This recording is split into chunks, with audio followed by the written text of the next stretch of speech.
Hey guys, Frank Cox here. I'm the barbecue pit engineer and this is the Smokerbuilder YouTube channel. So welcome to today's video.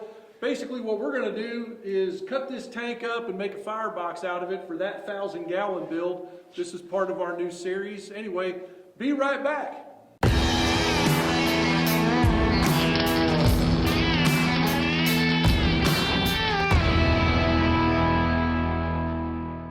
Hey guys, welcome back. So as I said, this is going to be part of our firebox for the 1,000-gallon build over here that Aaron and I started on recently. And Aaron already did all the hard work here. We got the bung cut out of this thing and these little bracket things on there for the tank head. That's all out of our way.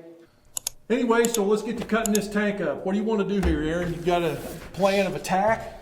Well, I gotta find center, so just start on what's common on both sides. Both of these sides have a pressed end bell cap and a weld seam. And I'm sure this is a rated tank from the factory, so chances are they're gonna make it pretty square. It's gonna be checked by a couple people before it leaves that. So that being said, I don't mind pulling off of what's here and getting finding center all the way around. Yeah, so we'll just measure seam to seam then. Well, let's give me the edge here. Okay, inside edge. Inside edge, and I got 62 3/4. That'd be 31 3/8, right on the edge of that. I always double check, and I flip my tape, and I just pull it from the other side. 31 3/8, dog. All right. Now, you may see big tape measure at the shop sometimes, or your coworker maybe need that larger one, but I don't. I need a 16-footer. This is great for fabbing, doing short runs like this, and it fits easily in my hand. So the next thing I would do, like we're gonna wrap something long around this. Like we don't have a pipe wrap that's big enough for like 41-inch diameter tanks or pipes. So we're gonna use an old pipe fitter trick that my buddy Timothy Luger taught me. Anyway, what happens is we're going to use, he calls it receipt paper, but I got something else. We're going to wrap this all the way around and overlap it to make sure we get good and straight. But before we do that, we need to put reference marks on quadrants. So I'm just going to come around this way approximately half and approximately half on that other side. We're going to pull that same measurement. The reason I'm doing that though is because even though this weld bead is in the center, like it does overlap and kind of wiggle waggle. Like I can see some overlap here where it got off square. So I don't want to just trust that same spot all the way around.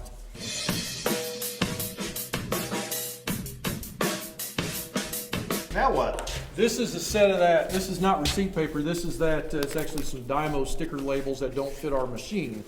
That's why this is okay to use. We're going to wrap this around where it's got a good 4 or 5 feet of overlap, probably about from 3 o'clock to 9 o'clock, something like that. And what'll happen is, you know you're straight whenever that length of this is overlapping and the edges match up. But you got to pull everything really tight when you're doing that so that it gets all of the little kinks out. Yeah, so now Aaron's going to wipe his hand around it and get all the bumps out of the thing.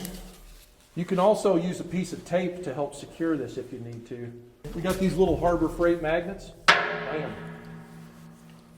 Just stick a couple of those on there, and then you can just tear that off, that paper. Okay, that's good enough for what we're doing. Yeah. So now we just mark the edge of that. There we go. Now we can get this out of the way. We're ready to cut. We're going to use the Hypertherm plasma cutter. And one real good, reliable way to make sure that you're cutting straight is to have this bent ruler like this. You've probably seen me use this in other videos. I like to get an aluminum ruler because it doesn't stick whenever there's spatter and stuff coming out from underneath your plasma cutter tip or whatever. Now the Hypertherm has a drag tip, and the aluminum ruler is only about 1/8 of an inch thick, a little bit less. And I like the thickness of that because it fits that drag tip really good. And so what he's doing basically is I put this ratchet strap underneath, and we're going to cut this thing in quadrants. So he's going to pick a good spot that he likes to pierce, and then he's going to drag that cutter along this deal. But we can look at our mark, and then we can match things up. Sometimes our mark might be off just a little bit, and we can easily pivot by using the straight edge and using that as a guide as well. What do you think? Well, I brought a 1/4 inch shim, and what we'll do is put this ruler just a 1/4 inch off of our cut line, and that'll compensate for the offset of our head on the plasma cutter. Yeah, because actually from the side, what he's talking about is from the side of the drag tip to where the arc is about 1/4 of an inch. Yeah, so once you have a good value, then you'll just carry that throughout all of your cuts, and Yep. they should all be the same offset of your cut. Yeah. So you good? Yeah, I'm cool? gonna You tap. ready to roll? I'm gonna tap this into place. And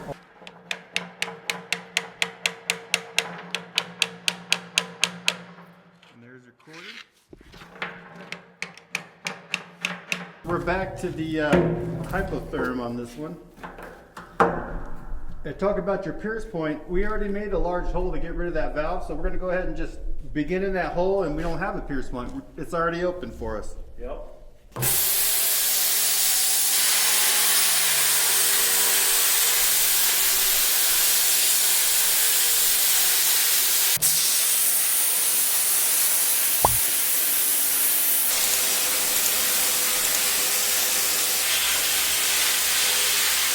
Yeah, we're well aware that as soon as this obviously is 100% cut, this thing is going to split and dangers to be had. So keep that in mind as we move forward here.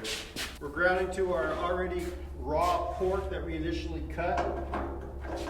We don't have to fight with paint or compete with rust. Now we got to check our offset. Resort back to our 1/4 inch shim.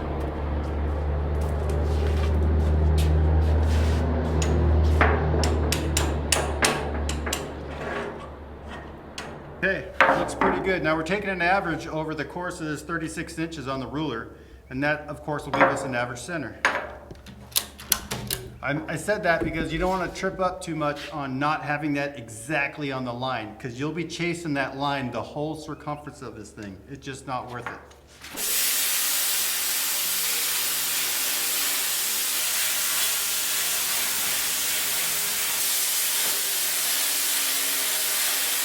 All right, so we've completed the cut to the point where it's hard to reach and we need to rotate this thing. So now it's a round, circle we're trying to kind of balance and keep upright. So we've rigged this on the lower part of the feet. Naturally, as this raises, it's going to be the highest point, and it'll pick it up and kind of tear off of that, and it'll hold us in place for the next cut. All right, well, we got her turned over here, and you can see some water on the ground. We kind of forgot this step there, and that was to make sure the tank was clean and dry of all the purge water we put in there before we cut under the line. And well, it wasn't quite dry, and we got a little spillage on the ground, but no big deal. We've rotated, squeegeed up, and we're back on our cut. So don't forget to drain that thing. All right, so I've moved my ruler around to the bottom side of the tank.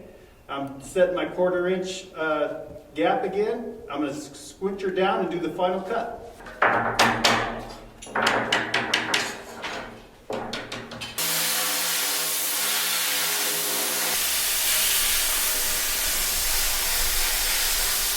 All right, so we rolled our tank over. We got some blocks underneath it so it won't be moving too much. And we restrapped our guide. We're about a 1/4 inch off. We've rechecked the final. We've done this every time we've transitioned this ruler, and we're just riding on that line. Not too stressed, just real close, average. Okay, let's cut it. About to be 2. All right, so in my mind, I'm ready for this thing to split and kind of take off. So I'm not going to be underneath it. I'm going to make sure my cord's out of the way, because we want to just be out of the way of danger. No issues.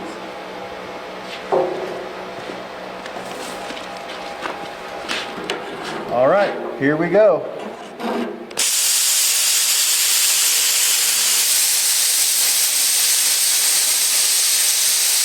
All right, we're getting ready to have those cuts meet, and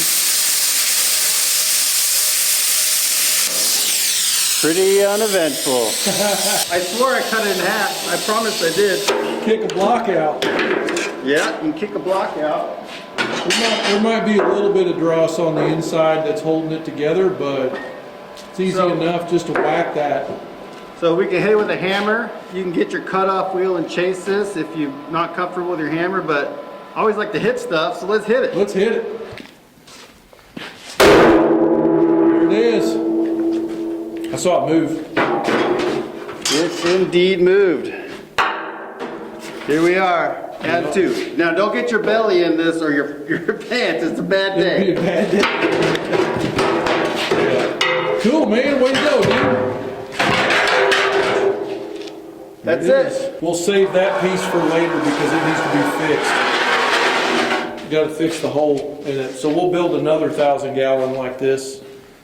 We're gonna use the easy part on this build. So this is a point in the build where you just can't take it anymore, and you have to scoot this part onto that part just to get an idea and a little motivation for the next build day. That's right, man. So the last, on a square firebox, we're normally gonna be about 4 foot by 4 foot by like 40 something. That was our last one. On our insulated and uninsulated square fireboxes. So this is actually a smaller firebox than I normally would run on this pit, but I like half of a 500. We built one like that here, I don't know, a few years ago. I did the math. A couple customers built them that way on Smoker Plan stuff, and it just works really good, man. So I like having that extra room in there just to let the fire do its thing. it gives it plenty of room for that air to calm down because it's getting a lot of heat. It's getting supercharged with all that heat coming out of the fire. And we want a nice, gentle, like Jeremy says, Jeremy Yoder, he likes a brisket weather. He likes a gentle airflow that comes down from the top. And that's what we're going to have with this pit when we're done with it. So, well, anyway, guys, like I said, we're making a set of drawings for this, live action right now. By the time this video series is over, or maybe even before, I'd sure like to have those plans available. In the meantime, you can go over to smokerplans.net. You get plans and parts and all kinds of stuff to help you with your build, whatever it is. Browse through over 240 designs on there. And we're starting our round firebox series. We just did our 250, so that's available now. So anyway, if you need any help with your build, go to smokerbuilderu.com. Smokerbuilder letter U. Tons of links in the description. Anyway, till next time, keep your smoke thin and blue, and we'll see you on the flip side.